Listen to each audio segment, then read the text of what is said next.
Delhi railway station पर आपका स्वागत है। कृपया स्टेशन के बाहर निकलने के पहले अपना मास्क पहन लें, कहीं ऐसा ना हो कि आपको सांस लेने में दिक्कत हो जाए। नमस्कार, मैं हूं मनीष चौरसिया और आप देख रहे हैं हमारा स्पेशल शो गुड रिपोर्टर। आज हम आपको बताएंगे कि दिल्ली में कैसे प्रदूषण ने न सिर्फ अपने पांव पसार लिए हैं, बल्कि अब प्रदूषण ने दिल्ली वालों का मिजाज बदलना शुरू कर दिया है। देश की राजधानी दिल्ली, जो कभी अपनी संसद, लाल किला और 26 जनवरी की परेड के लिए पहचाना जाता था, आज वही दिल्ली देश के पोल्यूटेड शहरों की लिस्ट में टॉप पर मौजूद है। बताएंगे आपको कि आखिर क्या वजह है कि दिल्ली में दोनों ही सरकारें, चाहे वो राज्य सरकार हो चाहे केंद्र सरकार, प्रदूषण को रोकने में और कम करने में पूरी तरह से नाकामयाब साबित हुआ है।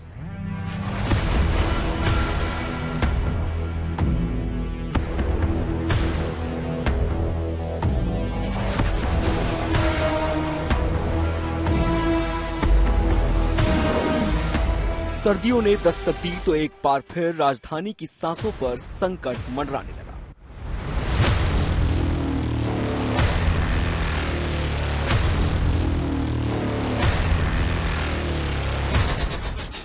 हवा में घुलते जहर ने सेहतमंद सांसों पर पहरा लगाया।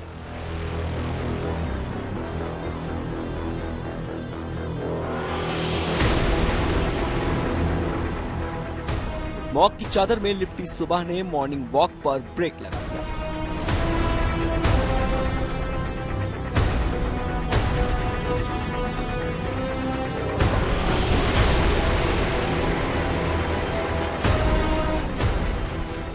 सड़कों पर दौड़ती गाड़ियों का धुआं हो या फिर पड़ोसी राज्यों से उठती पराली की आग, प्रदूषण के जहर ने दिल्ली में गैस चैम्बर जैसे हालात पैदा कर दिए। ठंड के मौसम की शुरुआत में ही दिल्ली के कुछ इलाकों में AQI बेकाबू होने लगा है। आनंद विहार में शनिवार को AQI 1000 के आंकड़े के आसपास बना रहा। बाकी इलाकों के हालात भी ज्यादा बेहतर नहीं दिख रहे थे। फिक्र इस बात की है कि अभी तो सर्दियों की शुरुआत ही हुई है। अगर हालात ऐसे ही बने रहे तो आने वाले वक्त में दिल्ली NCR में सांस लेना मुश्किल हो जाएगा।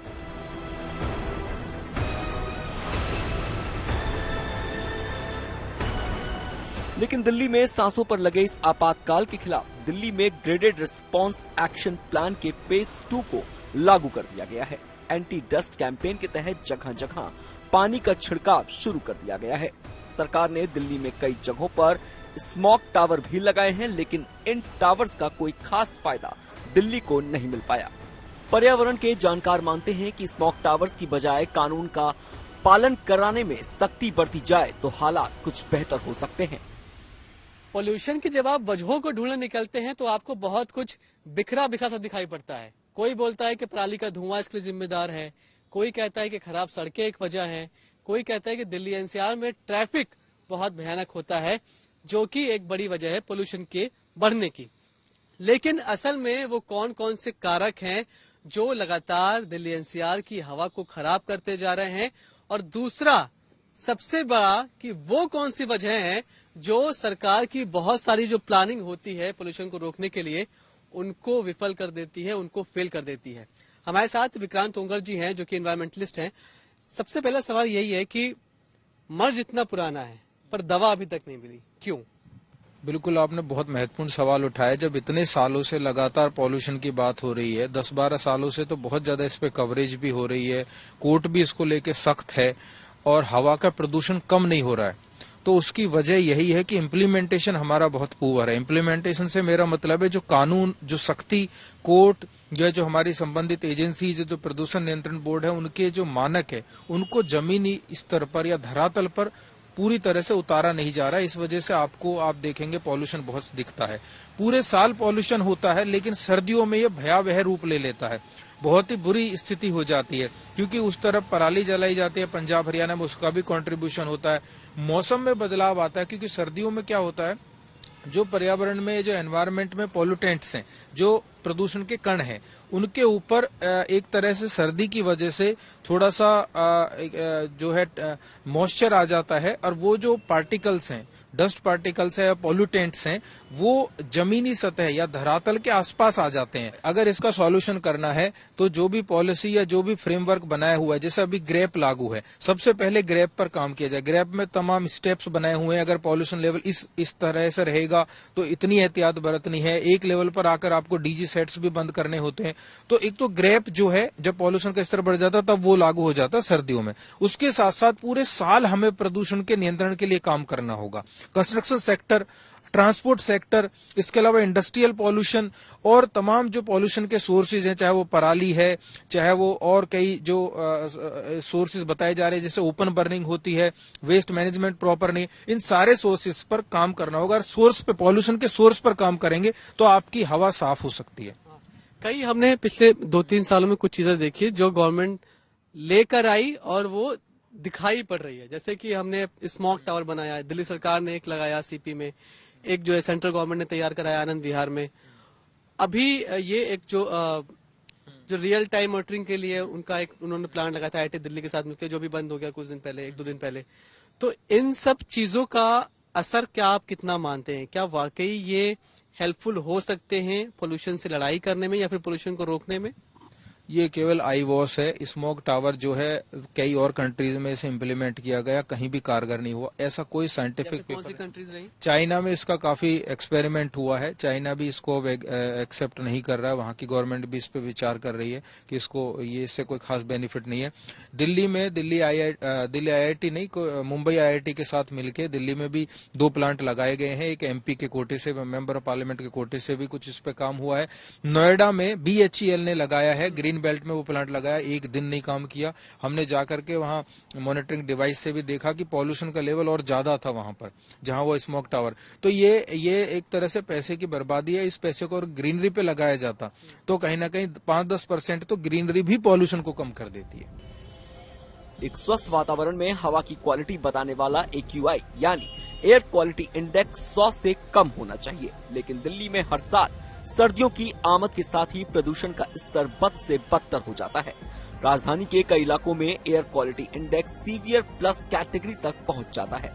जानकारों का मानना है कि अगर सरकार की कोशिशों को जनता का सहयोग मिले तभी प्रदूषण पर लगाम लगाई जा सकती है। 2-3 स्टेप सिटीजन्स के लेवल पर बताए जाएं तो सबसे पहले तो लोग पब्लिक ट्रांसपोर्ट को अडॉप्ट करें, ओपन में बर्निंग ना करें। आप क्या देखते हैं, दुकान के सामने, मकान के सामने कूड़ा इकट्ठा किया और उसमें एक माचिस की तिल्ली से आग लगा दी। ऐसे कूड़ा ना जलाएं, ठीक है। किसान भाई भी सपोर्ट करें, पराली का प्रॉपर निस्तारण करें, उससे खाद बनाएं, दूसरी चीजें बनाएं, उसे बर्न ना किया जाए। साथ ही साथ जो हमारे इंडस्ट्रियल सेक्टर्स हैं, इंडस्ट्रियल एसोसिएशन ये इंश्योर करें कि वहां पर किसी भी तरह का पॉल्यूशन ना जनरेट हो। तो इस तरह की चीजें अगर सिटीजन, गवर्नमेंट और पॉलिसी मेकर सब मिलकर कुछ करते हैं तो ये समस्या हल हो सकती है। दिल्ली में प्रदूषण के लिए पड़ोसी राज्यों में जलाई जाने वाली पराली को भी जिम्मेदार बताया जाता है। दिल्ली सरकार बरसों से प्रदूषण के लिए पंजाब, हरियाणा में जलाई जाने वाली पराली पर निशाना साधती रही है, लेकिन अब पंजाब में भी आम आदमी पार्टी की सरकार है, लेकिन इसके बावजूद हालात जस के तस बने हुए हैं।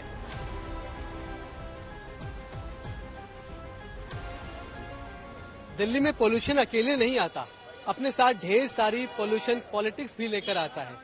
दिल्ली सरकार लगातार ये कहती है कि दिल्ली में पोल्यूशन की वजह यानी कि जो सोर्स है वो सिर्फ 31% ही दिल्ली में है, बाकी के 69% पोल्यूशन के सोर्स दिल्ली से सटे दूसरे राज्यों में है, दूसरे शहरों में है। वहीं बीजेपी के कार्यकर्ता और बीजेपी के नेता लगातार दिल्ली सरकार पर ये तंज मारते हैं कि दिल्ली सरकार पहले ये कहती थी कि पंजाब में जलने वाली पराली की वजह से दिल्ली में सबसे ज्यादा पोल्यूशन होता है, तो अब पंजाब में भी आपकी सरकार है, आप क्यों नहीं पराली का जलना रोक लेते हैं और दिल्ली में पोल्यूशन कम कर देते हैं। तो वहीं दिल्ली सरकार LG और केंद्र की दूसरी एजेंसीज पर दिल्ली सरकार के प्रदूषण को रोकने के लिए बनाए गए प्लान को फेल करने का आरोप लगाती है, साजिश मरने का आरोप लगाती है। प्रदूषण को लेकर सियासत गरमाई हुई है, पार्टियों के बीच आरोप प्रत्यारोप का सिलसिला जारी है। सरकार दिल्ली में प्रदूषण के खिलाफ पाबंदियां लगाने के साथ साथ पड़ोसी राज्यों से सहयोग की उम्मीद कर रही है। अगर पड़ोसी राज्यों से उठने वाले पराली के धुएं पर लगाम लगा दी जाए तो राजधानी को सर्दियों में भी सेहतमंद सांसों की सौगात मिल सकती है, क्योंकि फिलहाल दिल्ली में हालात ऐसे हो गए हैं कि सुबह की सैर सेहत के लिए फायदेमंद नहीं बल्कि नुकसानदायक साबित हो सकती है। पोल्यूशन लेवल बढ़ गया है, AQI बढ़ गया है, मास्क लगाकर बाहर निकलिए, बात सिर्फ इतनी से नहीं होती। दरअसल पोल्यूशन से लगातार जो ह्यूमन बॉडी है उसमें चेंजेस हो रहे हैं, इम्यूनिटी वीक हो रही है और तमाम तरह की अलग परेशानियां भी देखने को मिल रही हैं। हमारे साथ डॉक्टर रश्मि गुप्ता जी हैं जो कि MD हैं फेलिक्स हॉस्पिटल की और पीडियाट्रिशियन हैं, और उनसे समझने की कोशिश करते हैं कि क्या कुछ बदलाव उन्हें दिखाई पड़ते हैं ह्यूमन बॉडी में, खासकर पोल्यूशन की वजह से, और खासकर बच्चों पर इसका क्या असर होता है। फिलहाल हम मॉर्निंग वॉक पर निकले हैं, और मॉर्निंग वॉक पर निकले हैं मैम, तो पहला सवाल यही बनता है कि क्या अभी दिल्ली NCR में मॉर्निंग वॉक एक हेल्दी एक्टिविटी मानी जाए? देखिए, ये अपने आप में एक बहुत ही इम्पोर्टेंट सवाल हो गया है, क्योंकि NCR में स्पेशली इसको एक हेल्दी एक्टिविटी कहना बहुत ही मुश्किल है, और स्पेशली इस अक्टूबर से लेकर दिसंबर तक के वेदर में, कि इस समय हमारा AQI लेवल बढ़ने लगता है, पोल्यूशन बढ़ने लगता है, तो आउटडोर एक्टिविटीज के साइड इफेक्ट्स बहुत ज्यादा होते हैं, तो हम एडवाइज नहीं करना चाहेंगे। तो वैसे आप करिए, लेकिन जैसे ही अक्टूबर का महीना है तो अक्टूबर से फेब तक रुक जाइए। हाँ, कोशिश यही किया जाए कि अक्टूबर से फेब तक, क्योंकि इस समय अब ये दिवाली के सीजन और इसके बाद पोल्यूशन और वो और ज्यादा बढ़ने लगते हैं, और बल्कि हम और अपनी तरफ से ये ध्यान रख सकते हैं कि हम किसी इंपॉर्टेंट वेबसाइट से हम AQI का आइडिया लेते हैं, उसके अकॉर्डिंग हम खुद को ही नियमित कर लें कि हम इंडोर एक्टिविटीज पे ज्यादा फोकस करें। ठीक है मैम, आप डॉक्टर हैं काफी सालों से, एक सवाल मेरा ये बनता है कि क्या जो दिल्ली NCR से बाहर लोग हैं या फिर ऐसी जगह पर हैं जहां पर AQI ठीक ठाक है, अच्छा है, या फिर वहां की ह्यूमन बॉडी में और यहाँ की ह्यूमन बॉडी में आप कोई चेंजेस देखती हैं क्या पोल्यूशन की वजह से? बिल्कुल सर, बहुत ज्यादा चेंजेस हैं। जैसे आप कुछ लोगों से बात करेंगे जो अस्थमा के मरीज होते हैं, या एलर्जी, जिनको एलर्जिक राइनाइटिस हो जाती है, कोल्ड कफ बहुत जल्दी पकड़ता है, तो आप उनसे बात करेंगे तो शायद वो खुद भी बहुत अच्छे से ये बता पाएंगे कि वो जब किसी ऐसे एरिया में NCR से दूर किसी Tier 2 सिटी में या पहाड़ों पर कहीं जाते हैं, तो उनके वो जो ब्रीदिंग अटैक्स होते हैं, जो अस्थमा के अटैक्स होते हैं, या जो कोल्ड कफ की फ्रीक्वेंसी होती है, वो बहुत कम हो जाती है, सीवियरिटीज बहुत कम हो जाती है, और उन्हें ही अपनी बॉडी अपनी हेल्दी महसूस होने लगती है। अब नौबत ये आ गई है कि सेहत दुरुस्त रखने के लिए अब मॉर्निंग वॉक न करने की सलाह दी जा रही है। जो लोग पहले खुले मैदान में योगा करते थे, वो अब जिम का रुख करने पर मजबूर हैं। जिम ट्रेनर भी बताते हैं कि अक्टूबर से फरवरी के बीच जिम आने वालों की संख्या बढ़ जाती है। बाहर हवा में जहर घुला हुआ है, प्रदूषण अपने पीक पर पहुंचने वाला है। ऐसे में अगर आपने बाहर कहीं खुले में बैठकर एक गहरी सांस ले ली तो शायद फिर आपको सांस लेने में ही दिक्कत शुरू हो जाए। ऐसे में क्या करना है, फिर आप आउटडोर एक्टिविटीज छोड़कर जिम का रुख कर सकते हैं। जिम में भी आपके पास तमाम सारे ऑप्शन मौजूद होते हैं।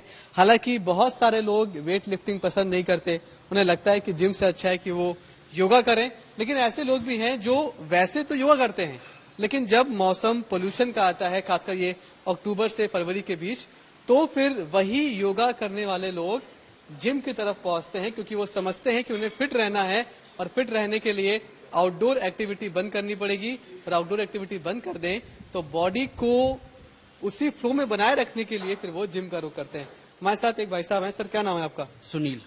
मैं सुना कि आप बाहर ही पहले योगा करते थे, वॉक करते थे, रनिंग करते थे, तो आज जिम कैसे पहुंच गए आप? नहीं, बिल्कुल आपने सही सुना है। मैं पहले मॉर्निंग वॉक में ही जाया करता था सुबह सुबह, बट थोड़ा थोड़ा जैसे जैसे एटमॉस्फेयर चेंज हो रहा है, एनवायरमेंट चेंज हो रहा है, उसमें पॉल्यूशन थोड़ा ज्यादा हो जाता है, जिसकी वजह से आउटडोर करने में थोड़ा दिक्कत होता है, उससे फिर सांसों में भी प्रॉब्लम होती है। उसको फिर सोचा कि थोड़ा इंडोर किया जाए। इंडोर में थोड़ा सा एटमॉस्फेयर भी अच्छा होता है, प्लस इजीली हम सब कुछ कर सकते हैं जो हम बाहर नहीं कर पा रहे हैं। और आपको पता है इन्वायरमेंट गंदा होगा तो हार्मफुल ही होगा बॉडी के लिए, और हम वर्कआउट करते हैं कि अपनी बॉडी को फिट कर सकें। तो ये देखिए, ये बाहर पहले योगा करते थे, रनिंग करते थे, लेकिन अब क्योंकि मौसम खराब हुआ, या फिर यूं कह के हवा खराब हुई, तो उन्होंने जिम का रुख कर लिया, आउटडोर एक्टिविटी बंद कर दी। हमारे साथ मनीष हैं जो कि इस जिम के ट्रेनर भी हैं। कितने ऐसे लोग हैं जो इस वक्त आते हैं, यानी कि जब बाहर की हवा खराब हो चुकी है और पोल्यूशन से बचना चाहते हैं लेकिन फिट रहना है? 10 से 12 तो है ऐसे मॉर्निंग में। 10 से 12 लोग हैं। हाँ जी। तो ये जो लोग आते हैं, इन्हें कोई 6 पैक्स बनाने नहीं है, कोई हैवी बॉडी बनानी नहीं है, इन्हें फिट रहना है, तो उनके लिए एक्सरसाइज आप कौन सजेस्ट करते हैं? कार्डियो कराते हैं, थोड़ी बहुत वेट ट्रेनिंग कराते हैं, रनिंग कराते हैं, साइकिलिंग कराते हैं, और क्रंचेस वगैरह लगवाते हैं। तो ये मनीष है जो कि बता रहे हैं कि किस तरह से ऐसे लोगों की संख्या बढ़ जाती है इन महीनों में जब बाहर पोल्यूशन बहुत पीक पे होता है। अभी हालांकि यह अक्टूबर है, शुरुआत हो रही है पोल्यूशन की। आज भी AQI 250 के आसपास बना हुआ है दिल्ली का। तब जब आप नवंबर की तरफ बढ़ेंगे, दिसंबर जनवरी की तरफ जाएंगे, दिवाली के बाद सर्दियां जब पीक पर होंगी, तब जो AQI है वो 400 के ऊपर, 450 के ऊपर निकल जाता है। ऐसे में तब दिल्ली NCR के लोगों के पास एक ही विकल्प बचता है, खासकर वो लोग जो फिटनेस फ्रीकर हैं, कि वो फिर जिम पहुंचे और फिर खुद को हेल्दी बनाए रखने की जो कोशिश है वो उसको जारी रख पाए।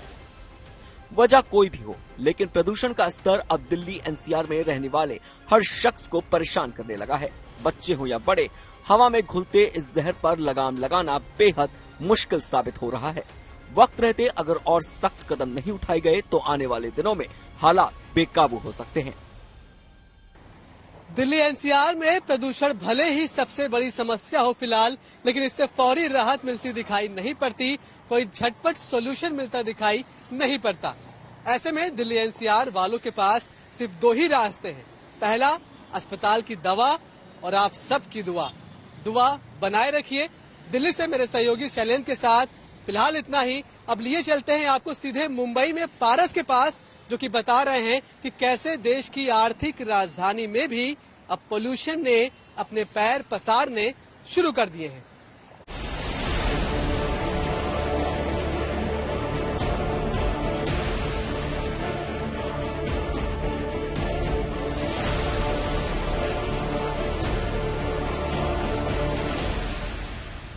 देश की आर्थिक राजधानी मुंबई ने युगों युगों से बेहद बड़े बड़े बदलाव देखे हैं। इस शहर ने बहुत कुछ झेला भी है और उससे जल्द से जल्द उभरी भी है, मगर आज के युग में मुंबई शहर पे सबसे बड़ा संकट है साफ हवा का। यहाँ की हवा पिछले कुछ दिनों से सबसे ज्यादा प्रदूषित है और लोगों को इससे बहुत ज्यादा नुकसान पहुंच रहा है। मुंबई का मरीन लाइन्स इलाका, यहाँ पर हर रोज लोग एक्सरसाइज करने आते हैं और खुली हवा में सांस लेने आते हैं, मगर आज के दिन और आज के कुछ दिनों पहले की आप बात करें तो उसमें बहुत ज्यादा अंतर है। एक समय हुआ करता था जब खुली हवा में लोग आराम से यहाँ कसरत करते थे और फिर अपने घर की ओर बढ़ते थे, मगर अगर आप आज देखें तो किस तरीके से इस पूरे इलाके में पॉल्यूशन की चादर है, प्रदूषण की चादर है। दूर दूर तक सिर्फ आपको धुंध दिखेगी और ये धुंध नेचुरल धुंध नहीं है, ये धुंध है पॉल्यूशन की, जिससे लोगों को काफी ज्यादा नुकसान पहुंच रहा है। मुंबई के इस इलाके को क्वीन नेकलेस के नाम से भी जाना जाता है और यहाँ पर हजारों पर्यटक और यहाँ के लोकल लोग सुबह हो, शाम हो या शाम का समय हो, यहाँ पर पहुंचते हैं और नज़ारे का लुत्फ उठाते हैं। मगर आज का नज़ारा बेहद अलग है। पिछले कुछ दिनों से यहाँ पर पोल्यूशन ने अपनी पकड़ बना ली है, जिससे लोगों की संख्या भी सुबह यहाँ कम होती जा रही है। हवा में फैला ये जहर पहले सिर्फ दिल्ली को परेशान कर रहा था, लेकिन अब देश की आर्थिक राजधानी मुंबई भी इस दमघोटू हवा की मार झेल रही है। इस साल सर्दियों की शुरुआत होते ही मुंबई की आबो हवा में नया बदलाव दिखा। मुंबई में भी सुबह के वक्त अब स्मॉग की चादर दिख रही है। ये प्रदूषण मुंबई वालों के लिए नई परेशानी का सबब बन गया है। जहरीली हवा से निपटने के लिए BMC ने नई गाइडलाइंस जारी की है। प्रदूषण के खिलाफ लोगों को जागरूक करने के मकसद से जगह जगह बोर्ड भी लगाए गए हैं। वायु प्रदूषण को रोकने के लिए BMC द्वारा नई गाइडलाइंस बनाई गई है। इस गाइडलाइंस के अंतर्गत बहुत सारे ऐसे नियम हैं जो कि लोगों की भलाई के लिए बनाए गए हैं। इसी के अंतर्गत मुंबई के ऐसे इलाके हैं जो कि सबसे ज्यादा वायु प्रदूषण की चपेट में हैं। उन इलाकों में बोर्ड्स लगाए गए हैं। इन बोर्ड में लोगों को ये बताया जा रहा है कि उनके इलाके में कितना वायु प्रदूषण है, उनका इलाका कितने एयर क्वालिटी इंडेक्स में है, क्या जो एयर क्वालिटी इंडेक्स है वो उनके स्वास्थ्य के लिए सही है या फिर नहीं है, ये लोगों को बताने के लिए यहाँ पर बोर्ड लगाया गया है। मुंबई का CST इलाका है, छत्रपति शिवाजी महाराज टर्मिनल्स यहाँ से एकदम बाजू में है। वहीं BMC का जो मुख्यालय है वो भी यहाँ से बाजू में है। इस इलाके में सबसे ज्यादा भीड़ रहती है क्योंकि लोग काम पर भी इधर आते हैं और यहाँ से अपने घर की ओर भी बढ़ते हैं, क्योंकि छत्रपति शिवाजी महाराज सबसे मेन स्टेशनों में से एक माना जाता है। रही बात बोर्ड की, ये डिजिटल बोर्ड यहाँ पर बताया जा रहा है है कि CST का जो AQ है ये वो कितना है, यहाँ पर कैसी हवा है, हवा सांस लेने लायक है या नहीं है, उसकी जानकारी यहाँ पर दी गई है। वहीं लोगों को अवेयर करने के लिए इस बोर्ड पे ये भी बताया गया है कि आप किस तरीके से वायु प्रदूषण रोकने में एक महत्वपूर्ण किरदार निभा सकते हैं। यहाँ पे देखिए कैसे लिखा हुआ आ रहा है ऊपर, use solar power for the water. वहीं अलग अलग तरीके से यहाँ पर ये बताया जाता है कि अगर आप सिग्नल पे खड़े हैं तो आप अपनी गाड़ी को बंद कर सकते हैं और बंद करने की वजह से आप जो प्रदूषण होता है आपकी गाड़ियों की वजह से, उसमें आप थोड़ा सा रोक लगा सकते हैं। आप पर्यावरण को बचाने में एक महत्वपूर्ण किरदार निभा सकते हैं। मुंबई में जिस तरीके से हवा जहरीली हुई है, इसके अंतर्गत BMC और प्रशासन हर मुमकिन कोशिश कर रही है कि लोगों की तरफ से भी उनको मदद मिले और खुद भी अपने तरीके से नियम बनाने के अंतर्गत किस तरीके से मुंबई में हो रहे वायु प्रदूषण को कम किया जाए और मुंबई की हवा को साफ किया जाए। हवा में फैले जहर को कुछ कम करने के मकसद से BMC पूरे शहर में एंटी स्मॉग गन से पानी का छिड़काव भी कर रही है। वजह चाहे निर्माण हो या गाड़ियों से निकलने वाला धुआं, लेकिन पिछले कुछ महीनों में मुंबई की हवा की गुणवत्ता तेजी से खराब हुई है। फिक्र इस बात की है कि अगर इस जहरीली हवा पर ब्रेक नहीं लगा तो जल्द ही मुंबई एक गैस चेंबर बन जाएगी।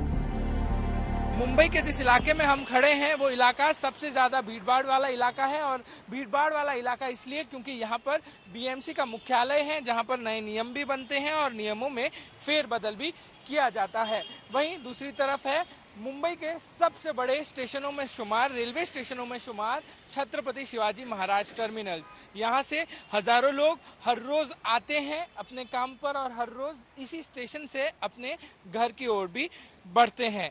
मुंबई का एयर क्वालिटी इंडेक्स पिछले कुछ महीनों में सबसे ज्यादा खराब हुआ है। उसमें सबसे बड़ा जिम्मेदार मुंबई में हो रहा निर्माण कार्य भी है, और वहीं दूसरी तरफ लोग जिस तरीके से वायु प्रदूषण फैलाते हैं, अपनी खुद की जिम्मेदारी से पीछे हटते हैं, वो भी एक सबसे बड़ा कारण मुंबई की जहरीली हवा के लिए माना जा रहा है। मुंबई का एयर क्वालिटी इंडेक्स पिछले कुछ महीनों में इतना खराब हो गया है कि एक समय था जब मुंबई में एयर क्वालिटी इंडेक्स 200 के आसपास पहुंच गया था। अब BMC की तरफ से इस पूरे मामले में और पर्यावरण को बचाने के लिए, साथ ही साथ प्रदूषण कम करने के लिए गाइडलाइंस बनाई गई है, जिस पे अमल करना शुरू कर दिया गया है। प्रदूषण की एक बड़ी वजह मुंबई में चल रहे निर्माण कार्य भी है। BMC ने प्रदूषण पर लगाम लगाने के मकसद से कंस्ट्रक्शन साइट्स के लिए भी कई जरूरी निर्देश जारी किए हैं। मुंबई में सरकारी परियोजना और निर्माण कार्य जोरों पर हैं। हर रोज मुंबई में हो रहे कंस्ट्रक्शन वर्क में हजारों की तादाद में ट्रक्स आते हैं और सामान आते जाते हैं। ऐसे में जब मुंबई में वायु प्रदूषण बढ़ा है तो BMC की तरफ से सरकारी परियोजनाओं के लिए भी नई गाइडलाइंस तैयार की गई है। मुंबई में सबसे बड़े प्रोजेक्ट्स चल रहे हैं, जहां पर एक तरफ मुंबई का कोस्टल रोड बन रहा है, वहीं दूसरी तरफ मुंबई मेट्रो का निर्माण कार्य चालू है। वहीं इन सारी कंस्ट्रक्शन साइट में हजारों की तादाद में लोग भी होते हैं और कंस्ट्रक्शन का सामान भी आता जाता रहता है।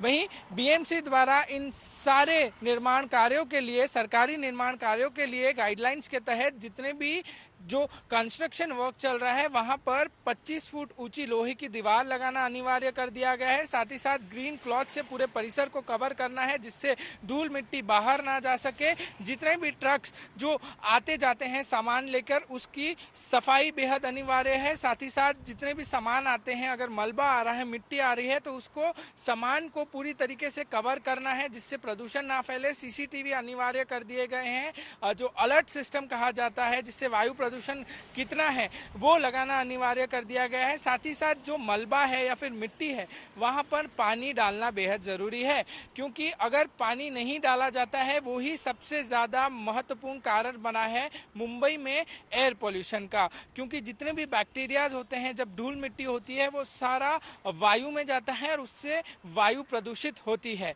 तो मुंबई में BMC द्वारा बहुत कड़े निर्णय लिए गए हैं और उसी के अंतर्गत जितने भी सरकारी परियोजना है वहां पर भी गाइडलाइंस अब BMC द्वारा जारी कर दी गई हैं। पर्यावरण के जानकार बताते हैं कि विकास के नाम पर पुराने पेड़ों को काटने से प्रदूषण का स्तर बेहद खराब हो चुका है। साथ ही गाड़ियों से फैलने वाला प्रदूषण भी मुंबई की जहरीली हवा के लिए काफी हद तक जिम्मेदार है। मुंबई का जो एक्यूआई लेवल गिरने का, इसमें आप देखेंगे अगर हम 10 साल पहले या मे बी 5 इयर्स बैक अगर पीछे जाकर देखें तो जितने भी रोड थे, हर रोड पे ट्रीज बड़े बड़े पुराने 30-30 40-40 साल पुराने वाले बड़े बड़े ट्रीज थे। ये जब रोड डेवलपमेंट का जितना भी प्रोग्राम चालू हुआ तब से बहुत सारे ट्रीज की कटिंग हो गई, जो कि बहुत मतलब हम अगर प्लांटेशन आज करते तो प्लांट ग्रो होने में टाइम लगता है और वो जितना जिस पुराने ट्रीज जितने कार्बन अब्जॉर्ब करते हैं उतना ये ट्रीज को अब्जॉर्ब करने के लिए 20-30 साल लगेगा सर्वाइव करने के लिए। तो ट्रीज की कटिंग तो बहुत बड़े लेवल पे हुई है डेवलपमेंट के वजह से। दूसरा आजकल है जितने भी जो लोकल बिल्डिंग्स, जो काफ़ी सारे बिल्डिंग्स है जो रीडेवलपमेंट में जा रहे हैं, अगर पुराने टाइम में देखें तो उसके आसपास में बड़े 4-5 या 10 ट्रीज होते थे। जब वो रीडेवलपमेंट में जाता है तो वो ट्रीज काट दिए जाते हैं। अब वो काट दिए जाते हैं तो उसमें नया मल्टीपल मतलब 100 फ्लोर या मे बी 50 फ्लोर 30 फ्लोर का टावर आता है। उसके बाद क्या होता है, आसपास का एरिया जो होता है पुराने ट्री से जो ग्रोन ट्री कट कर दिए हैं उस जगह पे नया ट्रीज तो लगाया जाता नहीं, और लगाए जाते हैं तो शोकेस वाले मतलब शो पीसेस वाले ट्रीज, वो तो उस लेवल से उतना हमारे नेचर को फायदा नहीं कर सकते हैं। तो ये सब तो ट्रीज के बारे में हो गए। दूसरी बात है कि हमारा सराउंडिंग है वो आज जितने भी रोड्स देखो इतने सारे व्हीकल्स है, व्हीकल्स पे कंट्रोल थोड़ा करना बहुत जरूरी है, क्योंकि आप अगर कोई भी सिग्नल, अगर 1 मिनट का भी सिग्नल होता है कम से कम 500 गाड़ियाँ रुक जाती हैं। तो जस्ट एक थॉट करो कि 500 गाड़ियाँ इंजन चल रहा है, कार्बन उत्सर्जन हो रहा है, तो वो कहाँ जाएगा? तो अल्टीमेटली वो हमारे एक्यूआई पे ही इम्पैक्ट करेगा, हैम्पर करेगा। एक तरफ पर्यावरण बचाने वाले पेड़ों की कटाई तो दूसरी तरफ निर्माण और गाड़ियों से निकलने वाला धुआं। कुल मिलाकर मुंबई इन दिनों प्रदूषण के साए में जीने को मजबूर है। अगर वक्त रहते और सख्त कदम नहीं उठाए गए तो आने वाले दिनों में मुंबई सेहतमंद सांसों के लिए तरसती नजर आएगी। मुंबई में जो एक्यूआई बिगड़ा है उसका सबसे बड़ा कारण तो कंस्ट्रक्शन वर्क है ही, साथ ही साथ जिस हिसाब से पेड़ काटे जा रहे हैं उस हिसाब से वापस पेड़ नहीं लगाए जा रहे हैं। तो जब पेड़ नहीं होंगे तो पर्यावरण को नुकसान पहुंचेगा। कैमरामैन साहिल चौहान के साथ पारस दामा, गुड न्यूज़ टुडे।